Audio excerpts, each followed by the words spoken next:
What is going on, Crimson City? My name is Crimson CBAD, coach of the Detroit Steel Wings, and we are here for week 2 of the APA, American Pokemon Association. We're going up against Silver Smasher and the Florida Typhlosions. If you guys are excited, show some love on that like button down below. If you're new, feel free to hit that subscribe button. And don't forget, if you're already subscribed here, go show some love to Silver Smasher. I'll leave the channel link in the description down below so you can check them out. We've got a really solid matchup this week, coming off a big win last week against Mewtwo fan Nate and the New York Noibats. Looking to keep the win streak alive. Let's take a look at the team. You guys see it above us right here. Silver Smasher has a really nice team.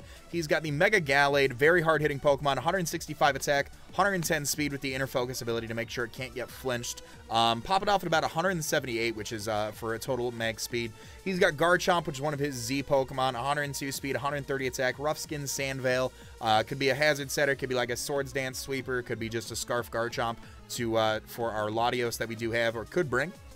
He has the Heatran as well. Fire immunity, very reliable Hazard Setter. Good special offensive Pokemon with things like, it has, obviously access to Z Solar Beam with the Bloom Doom and Heatran. Earth Power, Flash Cannon, Dark Pulse, all that good stuff. Fire Stab, obviously. Shaman, base 100s across the board. Natural Cure ability. Has Seed Flare, which is incredible. 85% accurate move. Also drops special defense by 2 stages some of the time. So that's something to note. Can also run some coverage such as Earth Power and Psychic to kind of deal with our team as well. Crobat is a very fast Pokemon. 130 base speed. Infiltrator and Inner Focus. Can Defog, can Taunt, can Roost, can U-Turn, can Brave Bird. A lot of things that you commonly see out of a Crobat. It can Super Fang as well. Snorlax, a very powerful Pokemon, very thick boy. 110 attack, 160 in HP, 110 special defense, 30 speeds, nothing too crazy. He's got the immunity ability, the Thick Fat, or the Gluttony. Gluttony obviously popping those berries a little bit earlier. Thick Fat giving it the fire and the ice resistance, and then immunity, unable to be toxic. So I could probably see like a Gluttony or an immunity set coming if he wants to bring a bit more of a wall set with immunity. I don't really have too scary of fire, and I've got Arcanine and Cloyster, but I don't know if he'd bring Thick Fat. I feel like he'd bring immunity and make sure that I can't toxic him, so that way I can only burn him, and then he could run something like Facade or something like that. But definitely immunity or Gluttony if he wants to bring like a one of those new boostin' berries from Ultra Sun and Moon. He could bring that.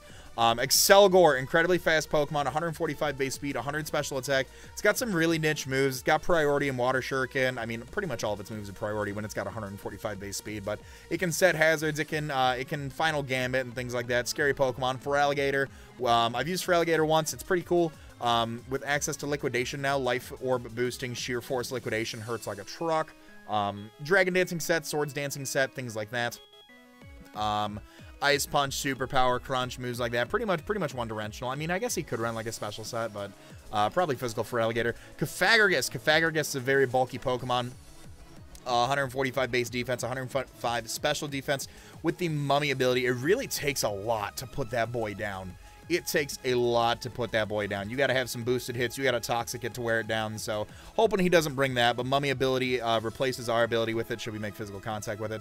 Carbink was an interesting draft on his part. Rock and Fairy type, 150 in both defenses. Sturdy ability. It can set rocks. It can boom. It can Calm Mind. I really don't know. I don't think Carbink's coming, but I don't know. Carbink's interesting. Rotom Frost as well. Could definitely run through a little bit of our team with access to Blizzard, Thunderbolt, Volt Switch, Will-O-Wisp, things like that. 107 in both defenses, 105 special attack, 86 speed. It's got the Levitate ability, giving it a ground immunity as well. Some things to note about his team. He has Stealth Rockers in the form of Garchomp, Heatran, and Carbink. Spike Set in the form of Excelgor. Toxic Spiker in the form of Cofagrigus and Excelgor.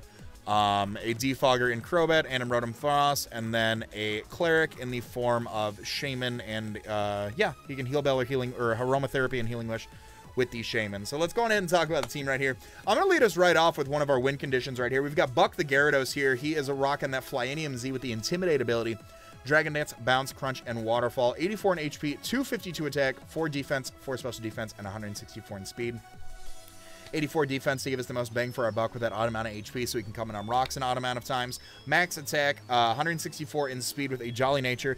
We are outspeeding a Jolly Crobat at +1. After 1 Dragon Dance, we will outspeed that. We're also outspeeding an uninvested Shaman if he brings a more bulky set, just to kind of deal with our Sand Core that we could bring. Something to note there. And then the 4 in defense and special defense just to make sure no EVs go to waste. So what does this do? Z-Fly does a lot to Shaman. A boosted Z-Fly really does, I mean, his resist is Carbink and Heatran. Yeah, nothing else really wants to take a Z-Fly from that thing at +1. So if he can wear down his walls and then nuke something like the Garchomp or nuke something like Shaman as well with a Z-Fly will be pretty cool. Crunch is there for the Cofagrigus.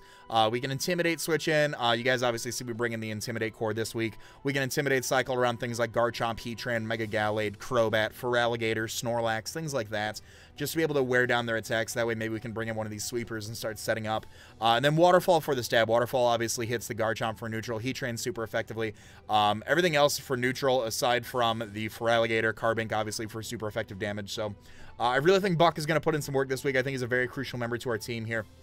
Next up here, Maximus the Arcanine. It's another check because Mega Gallade and Garchomp can be very scary if we're not careful about that. Leftovers item, he's got the Intimidate ability. We talked about that Intimidate core. Morning Sun, Will-O-Wisp, Close Combat, and Extreme Speed, 244 in HP, 12 in attack, 252 in defense with an Impish Nature. I actually think this is messed up just a little bit. There we go. There we go. 252 HP, 12 attack, 244 defense. Morning Sun and paired with Leftovers for the recovery is really nice. Morning Sun also helps because we're not bringing the sand. Will-O-Wisp burns things like Mega Gallade, like Garchomp. Shaman, even though it has the natural cure and you don't see a physical Shaman ever, burns the Crobat, burns the Snorlax, burns the Gator, burns the Carbink, burns the Road. I mean, really just burns everything. Get that nice damage. As long as I'm not holding Leftovers, it's a nice little 6% tear down each turn. Close Combat hurts a lot of things on his team. Mainly the Snorlax and the Heatran and the Carbink a little bit. Rotom Frost, obviously that hurts. And then Extreme Speed for the priority if we do need a little bit of chip. Base 110 attack. Arcanine with Extreme Speed is really nice. And like I said, the Intimidate core right here is going to help a lot with the offensive threats on his team because if we give an opportunity to set up, it's pretty much game at that point. So here's hoping, you know, things like Mega Gallade and Garchomp don't run SD variants. But we'll see. We've got ways around that. There's always ways to play around it. I think we've got a really nice defensive core along with a really good offensive core for his team. Next up here, we're bringing Bunker. Bunker the Cloyster. She has that White Herb skill link ability, Shell Smash, Liquidation, Icicle Spear, and Rock Blast. Max attack, 172 in defense with an Impish Nature and 84 in speed. With 84 in speed, we're outspeeding Jolly Crobat after we Shell Smash. 172 in defense. Guarantees we live a lot of stuff from like his threats. Like unless they hit super effectively. Stone Edge from Garchomp. Close Combat from Mega Gallade. I mean, we take a lot of hits. We can set up with this thing on Feraligatr provided he doesn't bring like the superpower. Liquidation obviously hurts the Heatran. Liquidation obviously hurts the Carbink. Icicle Spear hits everything. It's not a resist. It kills Mega Gallade after a smash. Shaman, Crobat, Garchomp, Excelgor. Does a ton of damage to Feraligatr if we get some chip off on that. 2+2 Icicle Spears kill the Cofagrigus, if I'm not mistaken. Liquidation kills the Carbink, provided it's not sturdy. Rock Blast kills the Rotom Frost. Rock Blast kills the Feraligatr after a smash. It's a really, really cool Pokemon. If we have the opportunity, I'd love to click Shell Smash twice and just sweep. We can Shell Smash on things like the Snorlax, on things like the Feraligatr. A lot of Pokemon that really can't do too much to us, especially given the fact that we have a base 180 defense. 244 at level 50 is something crazy, let me tell you right now. I do think that between Gyarados and the Cloyster, we should be pretty good. If he brings Rotom Frost, that's obviously a little bit of a threat. Shaman, we can work around with things like our Arcanine. You obviously see Golbat at the end there, so I'm not too worried about doubling up on the water types this week. Something to note is that we do need to keep rocks off the field because we do have our Gyarados, our Arcanine, our Cloyster, and as you can see, Golbat down there. So we'll talk about that a little bit later. We're bringing 6th Sense. He's rocking that Choice Scarf here. You're not shiny. What are we doing? What are we doing? 6th Sense, the Mismagius. He is rocking the Choice Scarf, Levitate ability, Shadow Ball, Thunderbolt, Icy Wind, and Trick. 20 in defense, 252 special attack, and 236 speed with a timid nature. We are outspeeding Scarf Garchomp by 1 point. We OHKO Scarf Garchomp with Icy Wind. We do a lot to Gallade with Shadow Ball. Thunderbolt is there for the Crobat and for the Feraligatr. Icy Wind, like I said, is for the Garchomp and potentially the Shaman if he's a little bit of a faster set. Shadow Ball is there for everything else that's not a resist. And then Trick is for crippling things like the Snorlax or potentially even the Carbink. Being able to trick those things, Choice Scarfs, and overall hindering their usefulness is going to be pretty cool in my opinion. Having the Levitate ability as an Earthquake switch in for Garchomp is really cool, especially if he's like Z ground and we can make that prediction. We burn his Z move and then we OHKO him with Icy Wind. Great mon. I'm hoping Mismagius does a lot of work this week. Now let's talk a little bit about our defensive core. We have Cabaret. She is level 50, obviously, holding the Leftovers, the Aroma availability, which prevents taunts, which is really cool. Wish, Protect, Moonblast, and Heal Bell. Max HP, 252 max defense, and 12 in special defense with a bold nature. This takes a lot of hits very well, shrugs off a lot of physical attacks, is able to Wish, Protect, pass over them. Things to worry about are obviously Z Garchomp, that is not Z Dragon move, +2 Poison Jab from Mega Gallade, and that's pretty much it, honestly. Moonblast is just really good to have. I don't think he'll bring Heatran, considering I have a Sand Core of Excadrill, Mega Tyranitar. And like everything else that could potentially threaten it. I mean, I don't know. I don't think Heatran's coming. But if it does, so be it. But Moonblast hits a lot of things. It hits everything else on his team aside from the Heatran. Crobat obviously resists, but there's not much Crobat does to this thing. It just pretty much gives me a Wish Pass into one of my Intimidate cores, which is really nice. So Heal Bell is there for things like the Gyarados if it gets Toxic or burned. Obviously wearing down Arcanine, there's a good way of wearing it down with Toxic, in case the Cloyster gets burned, things like that. Paralysis is also a thing that could potentially happen with Body Slams from Snorlax, Discharge from Rotom Frost. So having that Cleric there is really nice. And then last but not least here, we have, in my opinion, one of the MVPs. Obviously Latios was offensive MVP last week. Defensive MVP was Tree Branch the Golbat. So newfound love for Golbat. In my opinion, defensive MVP. And hopefully doing a lot more this week.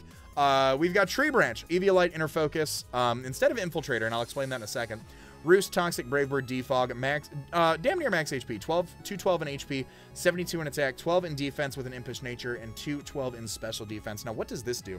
Inner Focus instead of Infiltrator allows us to not get OHKO'd by a Zen Headbutt from Gallade, or Flinch, excuse me. So Mega Gallade stays in, click Zen Headbutt on us, we Brave Bird, we have a 37.5% chance to OHKO from full.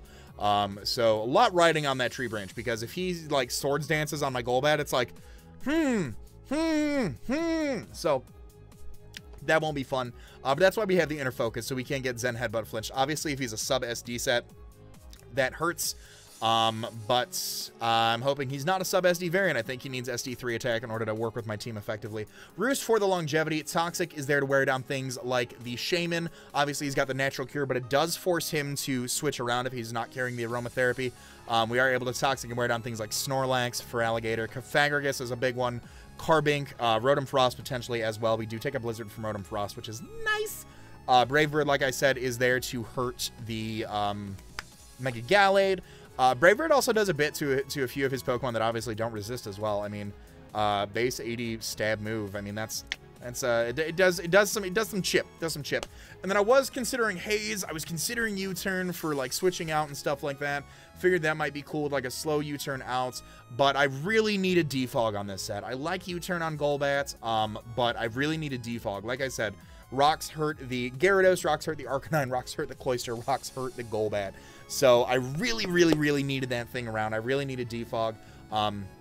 Golbat does a lot to his team once the things that obviously threaten him out are there. With the bulk that he has, with his natural defensive typing, and the spread, it does take quite a few hits. It can roost off damage, it can Toxic stuff. We can safely Wish Pass to a lot of things. I want to make sure Eviolite stays on there. I think Mega Gallade's the only Pokemon on his team that gets knockoff. I could be wrong, so that'll be nice to just keep our Eviolite around for that. So all that being said, I hope you guys have enjoyed this team. Let me know your guys' thoughts in the comment section down below. Of course, show some love to Silver Smasher. I'll leave their channel link in the description of this video as well. Leave a like if you enjoyed. If you're new, feel free to hit that subscribe button as well. Tomorrow, we are going up for win number 2, hopefully against the Florida Typhlosions and Coach Silver Smasher. I hope you're ready for that. All that being said, I want to remind you guys to be great and do great. I'm going to let this outro bang. I'm going to talk to y'all soon. Later.